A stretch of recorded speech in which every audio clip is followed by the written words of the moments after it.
Okay. All right. Well, welcome to Christina and Janaya, and welcome to everyone who joined today for our virtual lunch talk series, Public Humanities Now. I will introduce Christina and Janaya, and then they will be presenting, and then if you have questions, I will, the chat box is only enabled so that everyone who's on can chat to any of the co-hosts. So the way we're going to use that is that if you have a question during the presentation, just send a chat and we'll sort of let you know by chatting back what number in the lineup you are, and then we will work it so that we can give you microphone access so you can ask questions, so we can have as much of a human conversation as possible at the end of this. So thank you, Christina and Janaya, for coming today to give your presentation, Adaptive Practices, Two Curators Redefine Gathering During a Pandemic. Many of us, I think all of us, know Christina and Janaya well. Christina has been a Public Humanities Community Fellow since 2014. She's the Director of Programs and Exhibitions at Providence Public Library. From 2005 to 2016, she served as Director of Public Engagement at the Providence Athenaeum. During her time there, she was awarded the Tom Roberts Prize for Creative Achievement in the Humanities, given by the Rhode Island Council for the Humanities, in recognition of her, the infamous salon series that Christina created, designed, made into a Providence phenom. And it's great that you were awarded that prize. I think everyone, it's sort of a thing which everyone knows about. And did a lot to kind of foster all kinds of, conversation and reflection from a really wide variety of people. So great to have you, Christina. She has her MA from the University of Chicago School of Social Service Administration and a BA from Bard College. Janaya is the event coordinator at Providence Public Library. In 2019, she was the Rhode Island Arts and Culture Research Fellow at Rhode Island Council for the Humanities, where she built up Rhode Island-related Wikipedia entries and also ran numerous public engagement workshops related to this work and also to Wikipedia and using Wikipedia. She has assisted in the establishment of archives at the American Academy of Arts and Sciences in Cambridge and Citizens Bank. And in 2018, she organized the AS220 collection at Providence Public Library. Janaya has her Master of Library and Information Studies from URI and also a BA from Bard College, which I didn't realize until I just researched this on both. So I want to know if you knew each other at Bard. That's kind of cool. That's very flattering to me, Marissa. I don't think Janaya was born when I got out of Bard, but all right. Share some DNA there. We did live in the same dorm, though. We did, right. Yes. Providence. And also has not won the formal prize, but the informal prize of best Hacking Heritage sessions run over the course of the many years of Hacking Heritage. So thank you so much for doing this. We're really excited to hear about the work that you have been doing and how you quickly pivoted to create this series during COVID-19. Thank you so much, Marissa. Janaya, do you want to start our little dog and pony show? Sure. I'll just also say that our afternoon nap battle is beginning, so you may hear like the cacophony of it upstairs. But all right, so to talk about adaptive practices. Adaptive Practices is a series of virtual interactive presentations and events developed by Providence Public Library's Creative Fellows, and Christina will talk a little bit about that program, in response to the widespread expressions of anxiety about living with unrelenting uncertainty, fluctuating productivity, and debilitating isolation during the pandemic. Founded in 2015, PPL's annual Creative Fellowship, where I'll talk about it too a little bit, provides an opportunity for one artist to work for 6 to 8 months within the library's special collections, on a project that coincides in topic and timing with PPL's annual exhibition and program series. Each year's fellowship focuses on an artist working in a specified discipline, rotating between visual art, performance, writing, and music/sound on a 4-year cycle. The fellow receives a stipend, funds to help cover the cost of the project materials, and intensive research support. And the program is deftly stewarded by somebody I'm sure you also all know, PPL's curatorial assistant, new title pending, and library witch, Angela Bevilacqua. So in thinking about Angela's work as a medium in helping artists realize the inventive projects that come out of the Creative Fellowship each year, we really saw an opportunity to bring together the 6 artists who've been part of that for this unique collaborative project. Since we're all now in a time of uncertainty, and since artists' endeavors often encompass venturing into the unknown, enduring fallow periods of reflection and synthesis in which no immediate product results, and working in solitude when research or experimentation is necessary, we asked our fellows to share their work with us in a way that would allow us to see and maybe even experience how they navigate and negotiate these conditions of uncertainty and unfamiliarity. And the result is this project, Adaptive Practices. So that's kind of the little background that we've been giving as we've done the Zoom events for this series. To give you a little, we're going to just fly through this. The background, of course, was that Providence Public Library was about to reopen after an 18-month closure for renovations. So we had planned for opening events the week of April 1st, including the opening of our new exhibition space and a new exhibition, which was to be on journalism and media and the way we get our news. And then by mid-March, it was clear that there would be no reopening. There would be no exhibition for now. We couldn't do the exhibition online for a variety of reasons, so the exhibition was put on hold. So we all went home and stayed there, and Janaya and I would meet virtually to just kind of trade stories about what we were hearing and thinking, and you know, what was bombarding, not literally bombing, but coming in, you know, endlessly on email and through other means from not only our cultural colleagues in the city and the state, but really all over the world. And there was a ton of, it seemed like there were 2 reactions. One was huge amounts of, this is all going to be fine. We're just going to be hugely productive. And also here's 10 years worth of stuff that we've videoed or whatever over the years, so you can watch it. And the other was really very gloomy first person narrations of life in the pandemic. And so we sort of paid attention to a lot of that. And what we pulled out of it was there were certain things that we were hearing over and over. There was a lot of anxiety, and the anxiety centered around living with relentless uncertainty, only intermittent productivity, and a real fear that there would be loss of creativity due to people being in isolation. So as Marissa said, we had to pivot. And so one of the things we thought of was, in an emergency, what do you do? Well, you look at what you already have. So we were reading all these things about use up your pantry staples, don't go to the grocery store, create a skill sharing bank in your neighborhood so you can all do things for one another. So we looked in our pantry, and what we had were the Creative Fellows, which again, as we described, were these artists who had gone through a project in special collections and were very familiar with PPL and were doing all kinds of interesting work. So we approached them and we offered them $500 as a honorarium. And we basically said, you can do whatever you want. We're not going to tell you, we're not going to put any constraints on it. It obviously can't be something that meets in real life, but other than that, you tell us what you want to do and we'll try to figure out how to help you do it. So we had one meeting on Zoom with all of them. Immediately, within like 9 seconds, everything they came up with was nothing that I would ever have thought of. All of it was really interesting.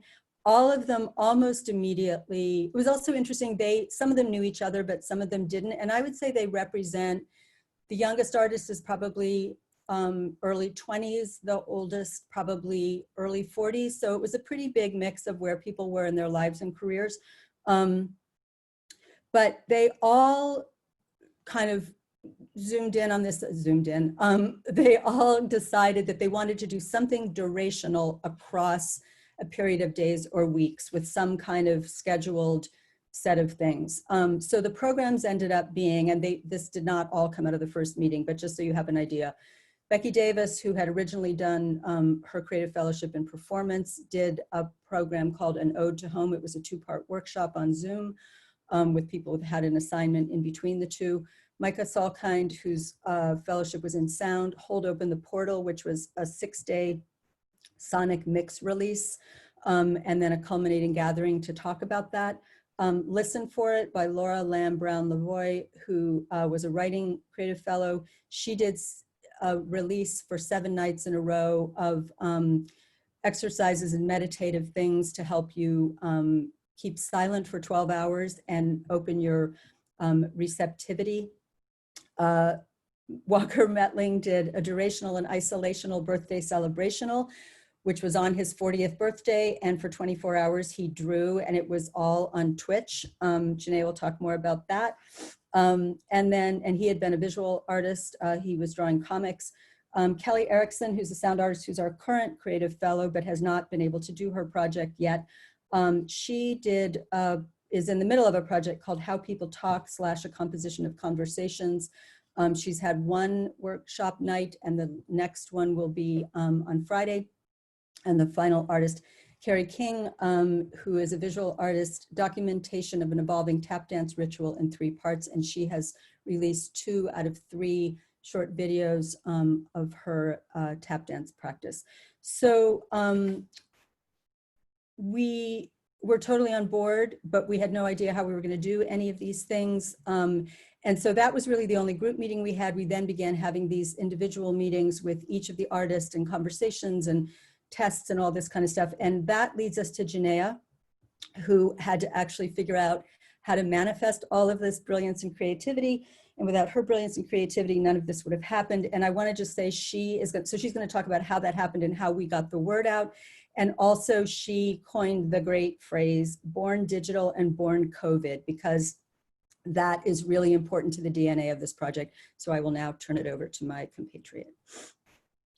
We also have a video of clips that I'm much more excited to show you than I am to talk about it. So I'm gonna sort of lean toward that, but I have many lists for you in terms of how we got this going technically. Basically, after the beautiful Zoom summit of Creative Fellows, we corresponded with the fellows individually to talk about the technical aspects of things, their level of capability, what they wanted to do, and how to make that possible. From the programs that Christina described, we wound up with 2 workshops on Zoom, 1 SoundCloud playlist, 1 daily kit that came out as an email, 1 film series on YouTube, and as you know, 1 Twitch stream.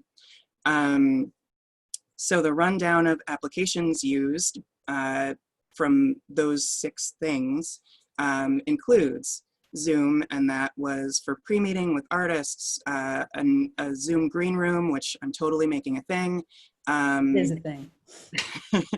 The monitoring chat, providing closed captioning within Zoom, fielding questions and breakout groups, SoundCloud, Adobe Premiere, Microsoft, Adobe Premiere, and I'll be serious, Microsoft's really seriously janky video editor, which has been way more helpful to me. YouTube, Google Forms, Google Draw, Google Slides, Google Sheets, Google Drive, GIMP, and if I'm way more honest, Microsoft Paint, Adobe Acrobat, SoundCloud, I said SoundCloud twice, Audacity, Micah's crazy DJ software, Twitch Studio, which is a program, not just the Twitch website, WordPress, Notepad, which seriously Notepad, like there's no more perverse joy than using something that doesn't have a hotkey based submenu. Like it's just, words, which was a nice island of like security for me, but also there was a lot of HTML programming that I had to do, coding that I had to do, and that was to work with our libcal software. Again and again during this project, it was all about repurposing online resources that we already had. So the library has libcal software basically to book and calendar and advertise for our events, our book groups, our roundtables or panels. But then we had to repurpose it to tell people when the Zoom invite was, to send out Laura's kits in a way that people could get to the parts of the kits, the sounds that Laura was making, the poetry and the talks. So it was a lot of getting this thing to do the other thing very quickly. Then in terms of infrastructure, we created a Google Calendar for the artists. We created a Google Sheet to keep track of all of the overlap between the artists, timing-wise, a document for all of the blurbs and social media, forms for talking with the artists, and then forms for getting responses back from participants, all of that in Google. Testing all of the emails that went out in libcal. And then there was the archiving piece of this. I'm an archivist professionally, so it was one of the first things we thought of. And so we've been recording things as much as we can, and then working with Kate Wells, who is somewhere here, who is the, I'm not gonna get your title right, and I'm sorry, the Rhode Island collection, the curator of the Rhode Island collection, and is working with the Rhode Island Historical Society on the Rhode Island COVID-19 archive. And so we wanted basically as much of this program as possible to have a home in there, because this is very much part of what is happening with COVID. And then also to make sure that it was all available as much as possible on our website. So if you didn't make the Zoom meeting, if you didn't want to stay up for 24 hours with Walker, you can still have part of this experience. And you missed a lot of fun. In addition to that, the artists needed devices. So literally bringing cameras and laptops to people's houses, tech instruction, tech support, and testing time, and moral support. There's been a lot of moral support. And then they also needed to connect with their audiences, but also in a way that was branded in PPL. So again, those emails that were coming out from us, but were really the content of that was being generated by them, which created a lovely bottleneck. That was me, with the relief valve being often the Zoom conversations we would have after the events. So that people could directly connect with the artists to talk about their own responses. And then overarching lessons from this included just having a general idea of ways to connect with people online, knowing what had the steepest learning curve and what didn't, and then just being okay with things being kind of broken, but as long as they were functional and clean enough that people could interface without getting lost, was really valuable and important. All right, I ran through it all. Christina, do you have anything to add before I do the video of I don't think so. I think anything else can just come up later, but the video I think gives people a sense of the scope and craziness. Great, scope and craziness is right. 1 moment, please.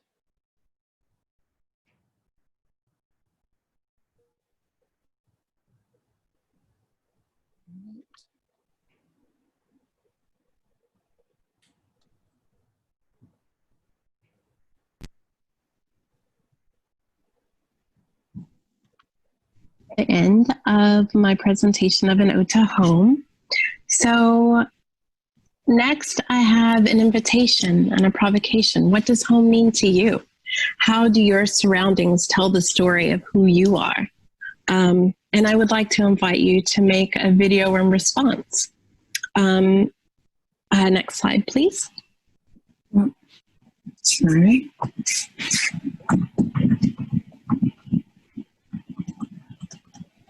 Oh, no worries. So You have a couple of options that I'd like to propose. So the first is sort of a DIY approach to video making.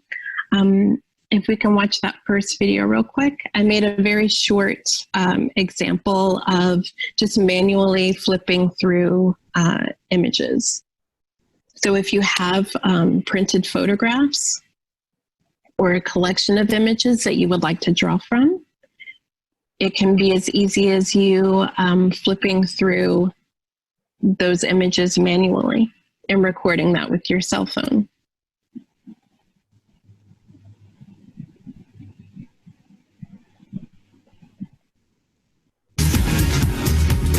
I don't have a question, but I just want to talk a little bit about what happened, and I hope that's okay. But I'm owning that I don't have a question.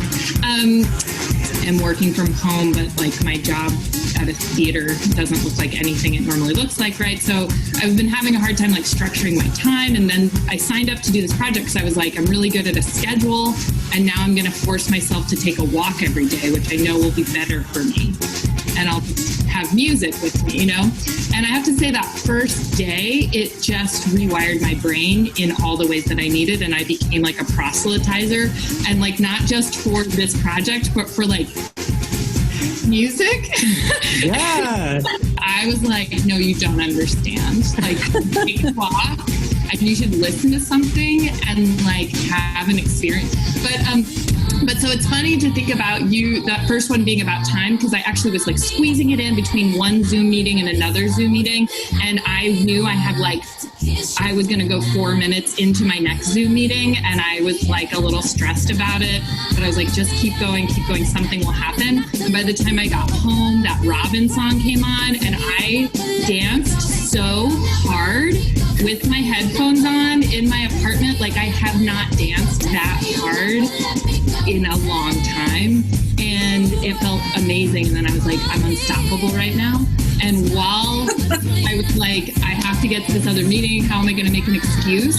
Like, the marketing department needed a fast email from me, and I was like, Beyonce's going to take me home, and I can text my boss and be like, I'm late to this meeting. But it was like, it ended at exactly the right moment that I sent the email and was 4 minutes late to my next meeting.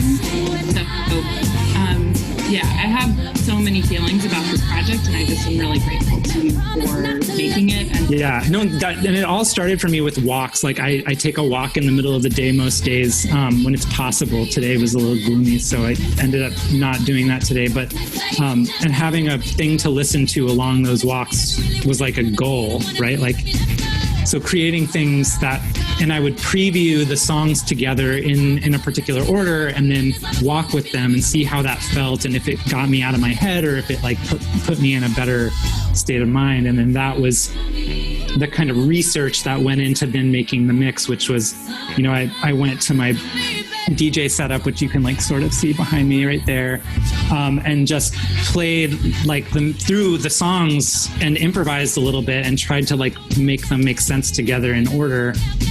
So there was an element of improvising, but I had thought really hard about what's the programming, like what song when. All right, I think we're recording and we're on. Julia, will you double check to see if that's true? Okay, all right. I'm going to draw for 24 hours. If you're there, welcome everybody. I'm in this beautiful, tiny little room in the doorway to my house. Got all my stuff. And I'm going to get going. Let's see what we got.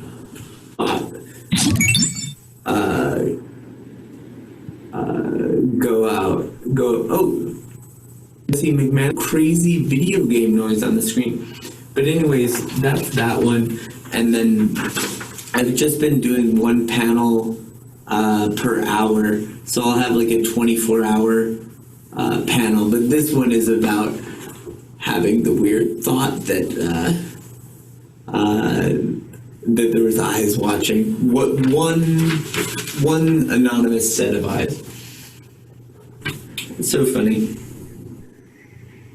And it's funny, it's like 3:30 in the afternoon, you know, but it's 2:30 a.m. here, which is so interesting. But I don't know.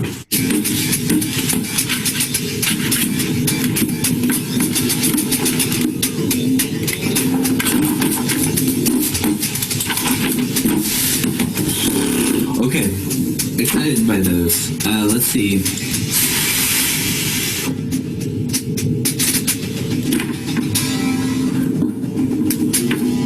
Also, Wendy, say hi to the kids. I hear it. Yes. Wow. I think they'll be cool. All right. Let's see. I think I might do.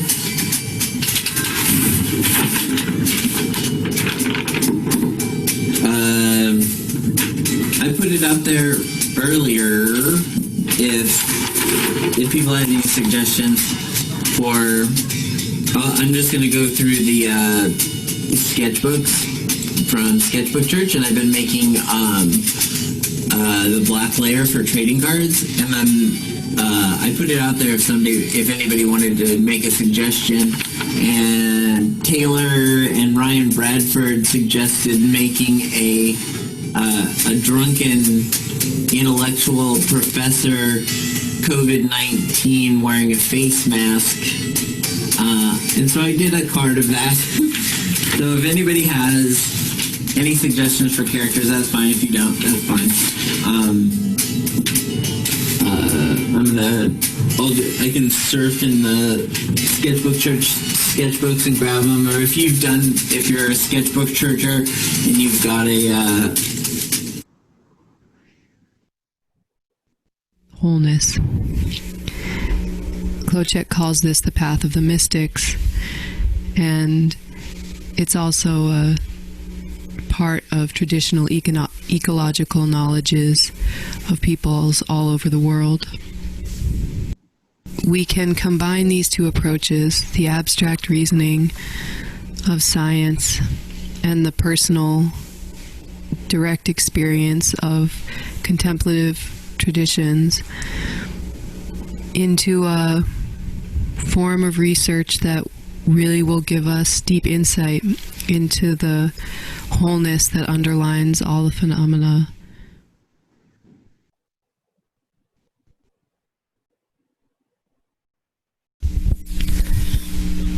Body, hunk of earth, pulsar, little drum walking on a big drum.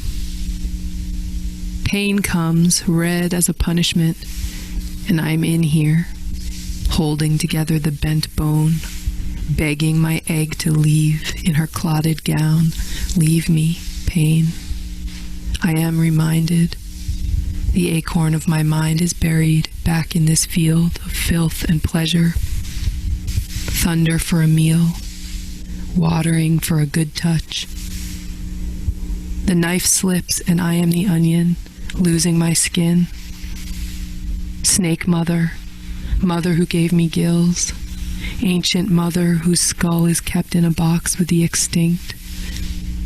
My fur, my melodies, the hungry way I smell water, body, chipping, body on a height over rocks, so clutched to daytime, so shaped for receiving.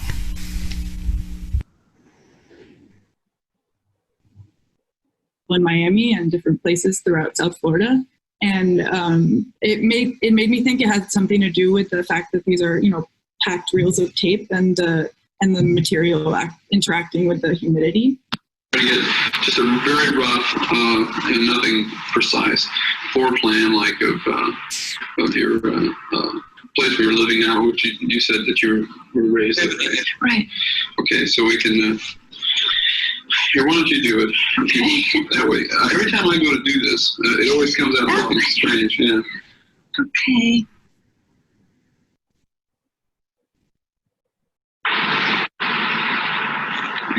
It was a breezeway. Mm-hmm. And then this was the garage. Now this is Try to get another system. very rough. And and it kind of finishes off the back of the floor. This is HLT. You want to do it. Every time I go to Newton, they always come to There. Okay. That one's a little bit harder to catch, but hopefully you could detect it. So besides these being just really awesome sounds that I loved listening to, I share them because I also, though a bit differently than before, connect them to the ways we're communicating virtually. I mean, also connect them to the ways that we're communicating virtually from a distance using different media. And I connect these to when you're on the phone with somebody and you're following what they're saying, but you lose them because of reception. You have to ask them to repeat everything after a certain point. A big one, especially lately, is commenting on glitches.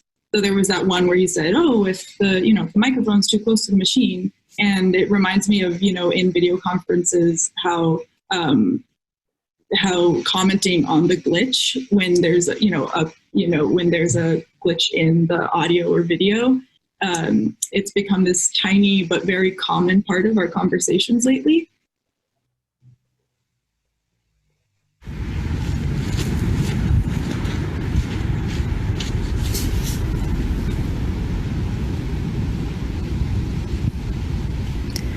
It started out as a fairly practical solution.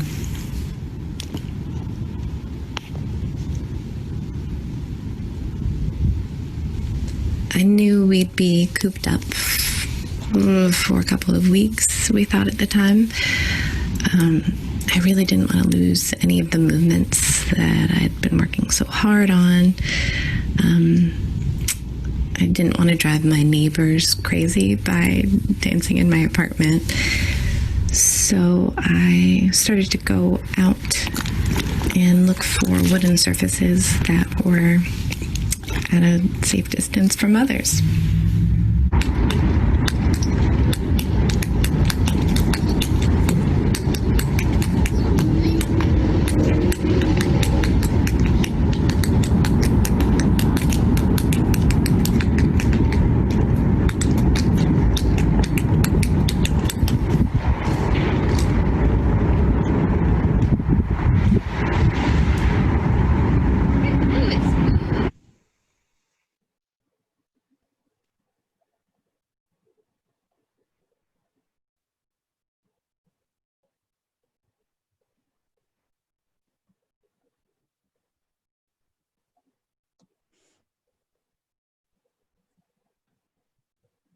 And that's the rundown. That's where we are now. The series ends on Friday, and we'll be gathering up all that material, putting a good deal of the material on the website, and a good deal of it is already on the website now, and also putting it into the RI COVID-19 archive. And then we're going to try to get maybe one final, this was not in our original plan, but we'd love to get the artists together to just debrief with one another. One of the things that was really fun was a lot of them participated in each other's events and either signed up for things or you see them in Zoom calls. And then as those of us experiencing it, and I know Kate Wells gets the award because she did all of these too. But there would be so many resonances throughout the week from one person's work to another, even though they were creating these events individually. So I think for us, it's also thinking about what did it take to do this? What was exciting about it? What was the response? What were the things that we discovered happened that we didn't intend, we didn't put them in there?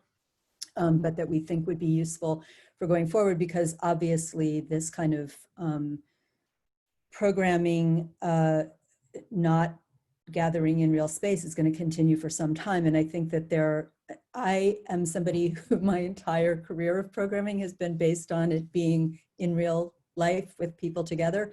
And so it's been really an interesting challenge to think about, well, if that can't happen, then what can happen? And I think that was a big credo for us in this whole experience, was not looking at what can't we do, but because obviously there's so many things we can't do, and it seems like more every day, but it was what can we do? How can we look at what's around us differently? How can we reframe this in the ways that, and look at them from a perspective more like what an artist does, that things are resources, not just either invisible or not things that are preventing us from doing things. So.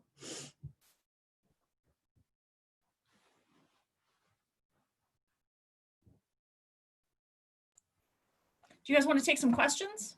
Sure. Could you? Okay. Can I start with the first? I am sure, having been through all of this, this must be impacting your thinking about programming ahead. So I'm just wondering how it's informed your thinking, and also how it may be informing plans for programs that you're doing through summer, but also into next year, into the fall. So one of the interesting things about the exhibition and program series that we would have done is, our exhibition is usually mostly based on stuff in our collections, but also borrowing from other collections. And so a lot of it is old, you know, it's like late 19th, 20th century physical material culture.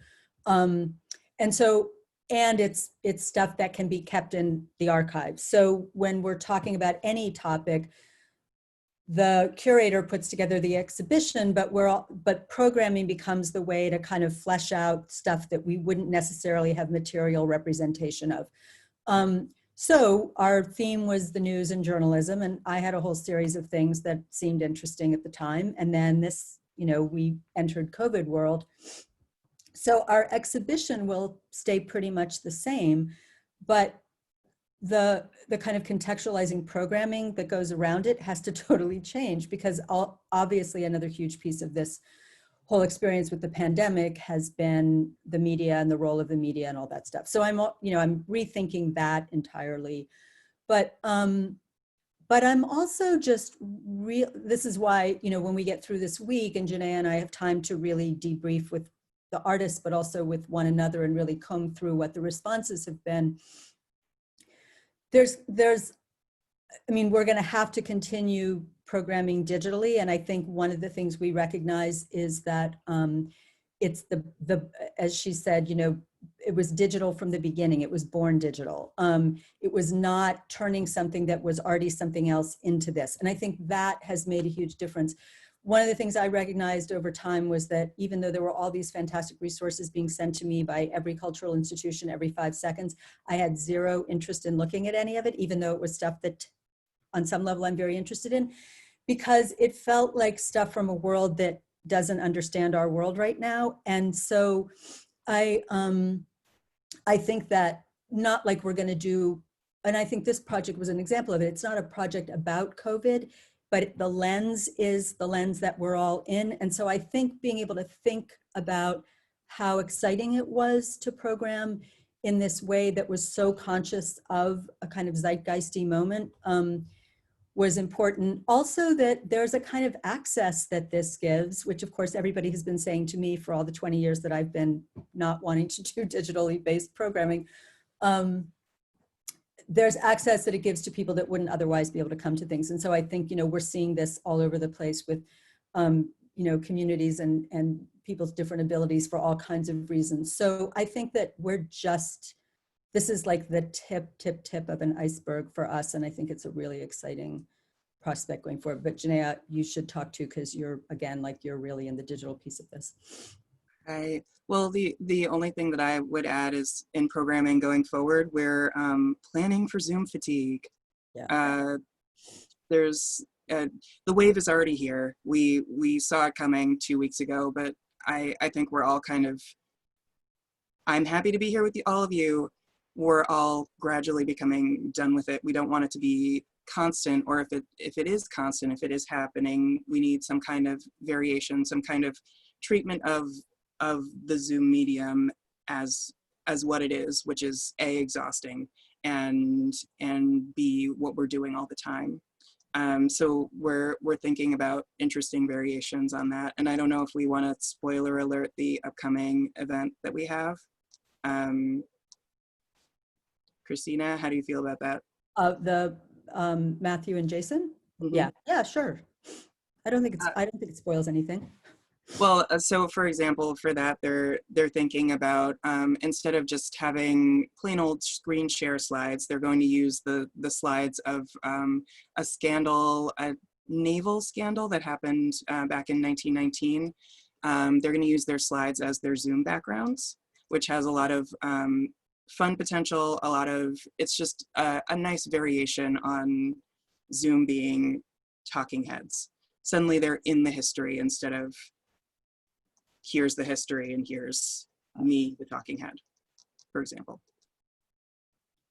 I think that was the other thing that was really enjoyable about this project was the way that we were receiving the information differently throughout the 3-week period. So, you know, so many people commented on really looking forward to getting Micah's sound mix every day, or I know I'm really looking for, Laura's was really transformational and amazing, and Carrie's as well. And so some of them you could kind of unpack and use at your leisure.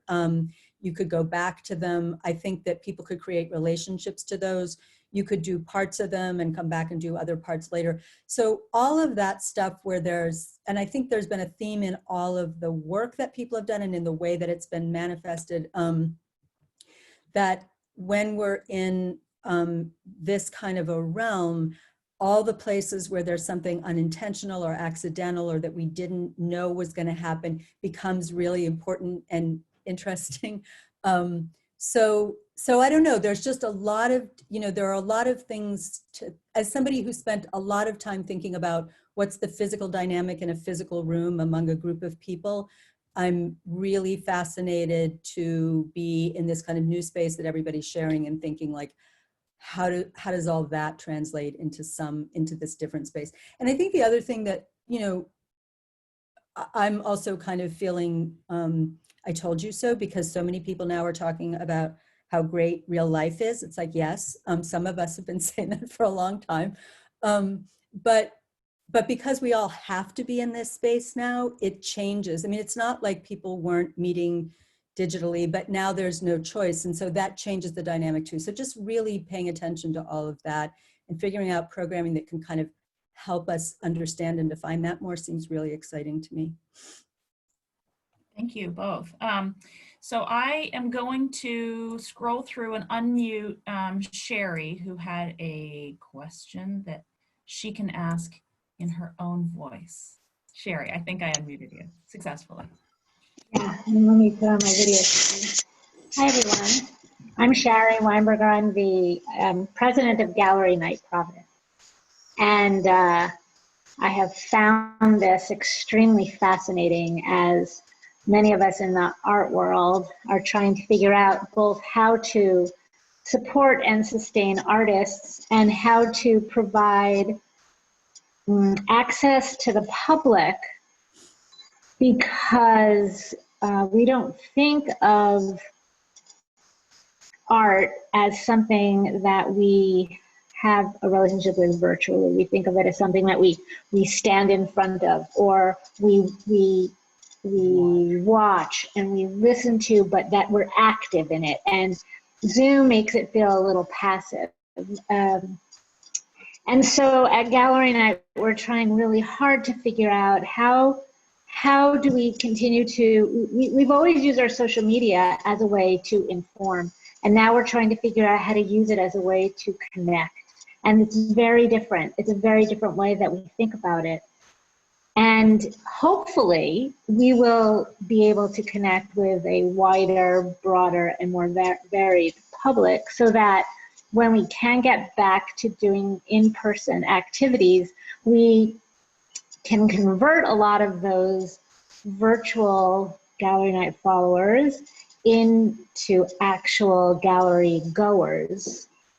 Because the goal for Gallery Night is to help provide a larger, our motto is art for everyone, and we want to provide access to everyone regardless of all kinds of ability and geography and everything. But we also we also support the commerce in Rhode Island and all of the artists and all of the independent galleries who I can't even imagine how they're going to survive this. So it's multifaceted, but I think one of the ways that we can do it is to all kind of join together and collaborate. How can Gallery Night help the library? How can I commend you for having the resources to help pay artists through this whole situation. I mean, I know it's not a lot of money, but any little bit at this point, artists it's really a struggle, and it's something that we at Gallery Night are very familiar with, and that we're trying desperately to figure out how we can help. So I think if the different organizations figure out ways to partner and work together, we might be able to come up with some brand new something that we could not have thought about individually. So I'm just throwing it out there that Gallery Night would welcome any collaboration or participation with the library. It's something that we had talked about when we knew that you were getting the new gallery space, how to incorporate you into Gallery Night. And I don't think the trolleys are going to be around for a while, but there's still ways that we can collaborate and work together, and very, very open to doing that. That's great. And I also just really want to commend you too, because I noticed, I can't remember, within the last few days, I've gotten one of the emails, and the kind of project that's there's a prompt in the email to give people something to do. And I think one of the things that we really discovered in this was this sense, when people have that sense that like time is going by and we don't know what day it is, and we've been sitting at our desks forever, and also it's like cold out somehow, so it seems like no time is passing. But I think part of what was successful about this project too was that people were given a series of prompts. There was momentum to that. There was something to look forward to.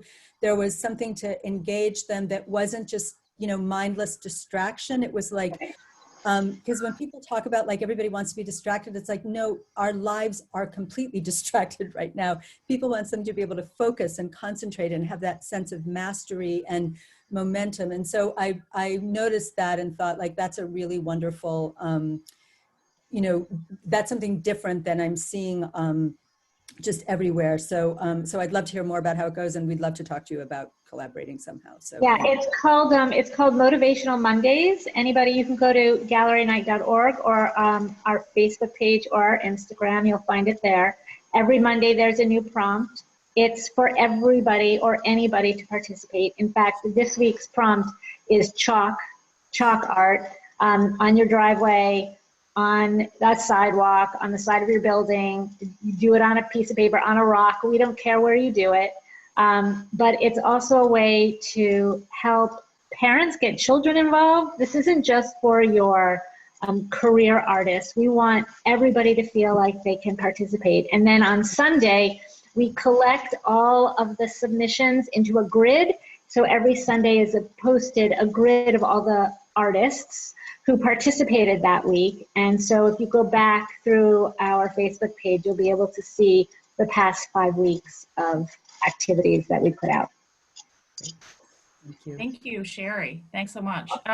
Kate had a question. I know you've got to run out at 1, Kate, but I think I unmuted you so you can ask in your own voice. Thank you. Yes. Hello, friends. Hello. So I did attend almost everything. I did not get it. I didn't get a chance to do all the assignments that different artists did, but I have found, so first of all, I want to say thank you for pulling it together, because I will say there were certain ones which have resonated with me in a really strong way. And so I've rethought my question, because Christina and Janaya, you kind of already answered what was my original question, which was around the use of platforms and what you thought worked well and what you thought maybe was a little bit more of a struggle in this kind of format. So instead I've sort of rethought my question a bit. So one of the conversations we've been having as it relates to the RI COVID archive And I don't know if Jim McGrath's still on. He and I are both about to head into our next meeting together about the project. But is sort of this idea of issues of equity around access as we move into a virtual platform. So, and so one of the thoughts I had was sort of, on the one hand, it was like a massively successful program and the sort of ability to shift on the fly to make this work was like unbelievable, especially hearing the list of software applications you used. But I sort of just wonder, thinking about into the future, maybe this ties onto what Sherry was just asking, which is this idea of who's left out of the access to this kind of cultural programming when it moves virtually, and how do we increase the ability for people to participate? So that's the question. And I will just say, side note before I go, if you haven't yet signed up for Carrie King's video series, it is literally, like every time I watch a video, I cry. It's so amazing, and she's incredibly thoughtful, and the videos are beautiful. And Micah's mixes are like daily listening for me now. So if you haven't signed up, and there's a way, like we'll get them available to you, but those two in particular. And I think there was something about, Christina, what you were talking about, that I could revisit those that had a much stronger sort of impact, I think, than maybe on the things that felt like a sort of single program, even though there was assignments and we checked back in with each other. So that was my side note about the platforms, but I guess my bigger question is about equity. So I will just start by saying this is a huge, huge, huge issue that I think we're going to be grappling with as a culture going forward. I think we definitely saw this as a very quick experimental, like, you know, how can we make even this tiny version of it work? But this is just one of the many, many, many questions. I mean, we're seeing it with kids, you know, with schools at homeschooling as well now. And so I don't have an answer. I'll just say, yes, it's a huge question. Janaya, you should chime in too. Yeah, absolutely. I think that the grim reality here is technology is technology. As soon as we all went virtual, we left a lot of people behind, particularly the library audience. There are many people who come to the library for their technology. There are many people who come to the library for just what they do and then wander into our programs, and that's sort of the beauty of it. The potential for synchronicity and for community contact that is really important to us. The way that we try to keep many of our bases covered here for these programs, and again, this comes from that sort of archival push, is to keep stuff on multiple platforms. So we talk about it on Facebook, which is more of a common denominator than Instagram or Twitch. And then we also made sure that it stayed on the website as well, in order to, at least people who maybe don't have the streaming capability to be on Zoom, for example, can at least see some of the content and will be able to see and experience the content on a different level. But again, we're still leaving people out without that in-person aspect, and it is a great question and one that we're still thinking about.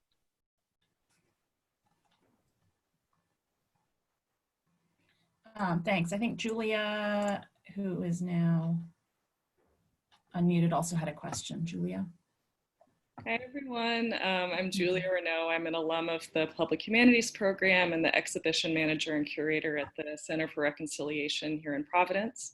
And I wanted to commend Christina and Janaya for already coming up with and executing what, I mean, you described it as a tiny effort, but I mean, it's huge, really, like tremendous. And I guess I'm wondering, Janaya, I appreciated you going through all of the platforms that you used in recognition, really, of the amount of labor that is necessary to do digital programming and the new skills that are really necessary, if you want to get beyond the like Zoom function, or even if you want to get on Zoom. A lot of people haven't done it before.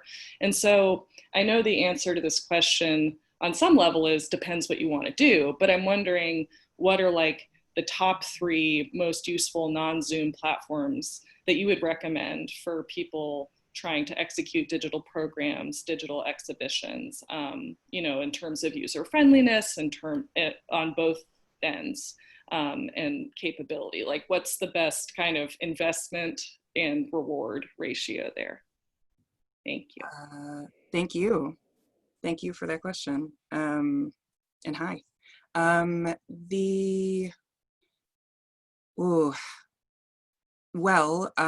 Email, honestly. Email. There's a lot to be said for people signing up for an email and getting a regular email.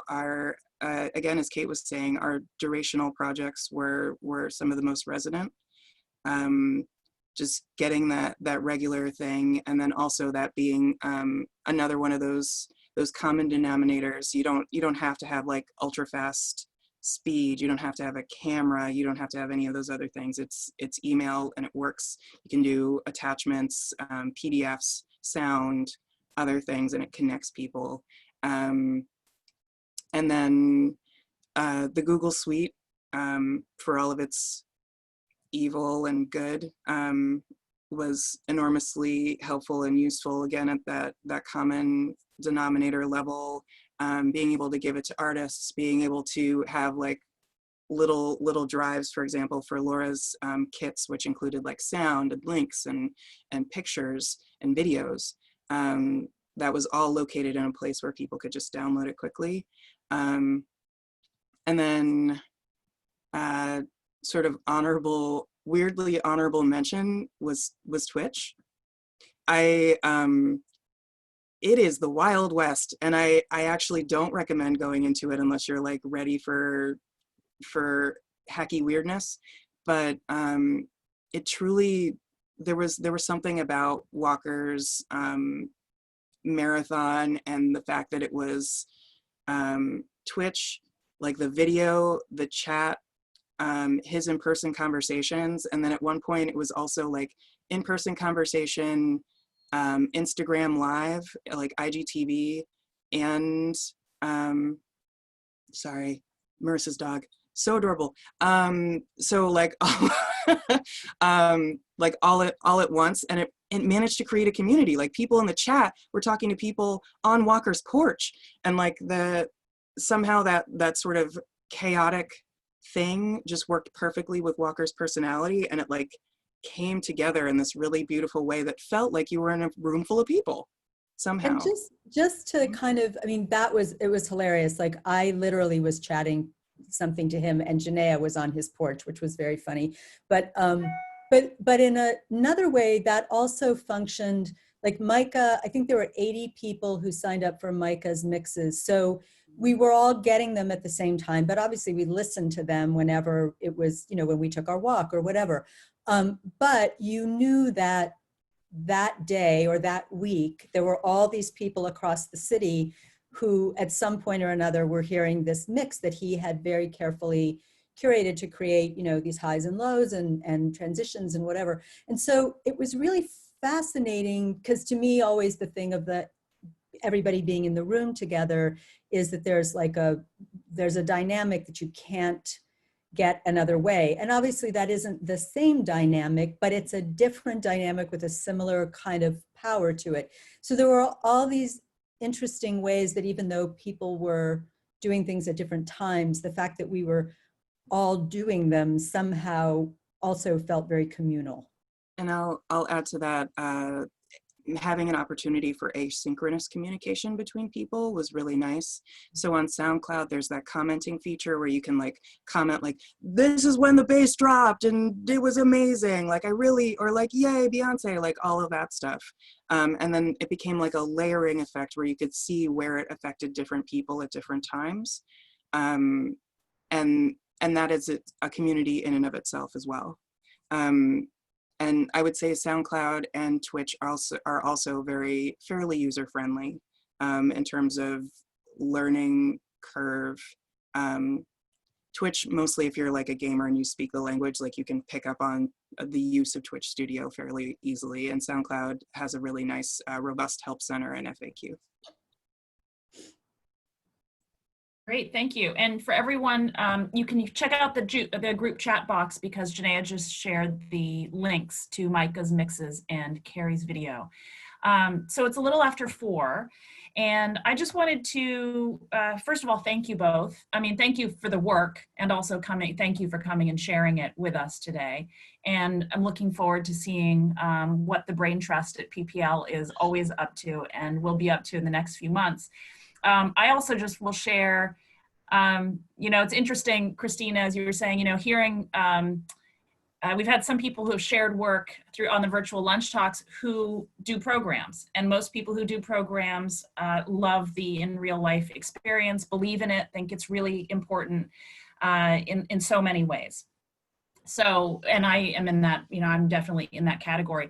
So I sort of feel like you guys today, for me, have ushered in a new chapter. There's sort of like the programmer's grief over Corona, the shock, the rescheduling and canceling phase of dealing with the pandemic, which I think was early on just the sense that, well, let's just move everything to the future, go dark for a little while, and then wait until life starts up again. And then we can do all of those events again.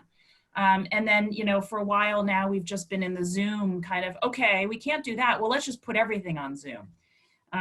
So I think for me, certainly you've ushered in kind of the next chapter, which is how do you get more creative? I love the phrase, Janaya, born digital, born COVID. That's just a great challenge, I think, for all of us who are on this talk to take away. How do we create programs that are, you know, born digital, or maybe not born digital? As restrictions ease, maybe there are walks, maybe there are ways to get small numbers of people together who are spaced apart. But born COVID, I think, is just a great takeaway from your work and also the presentation for everyone on here to really think about how we do that, now that we see that, you know, things are not going to kind of go back to normal within a few weeks. So thank you. Thanks to both of you. Thanks for having us. Yeah. It was fun. Thanks.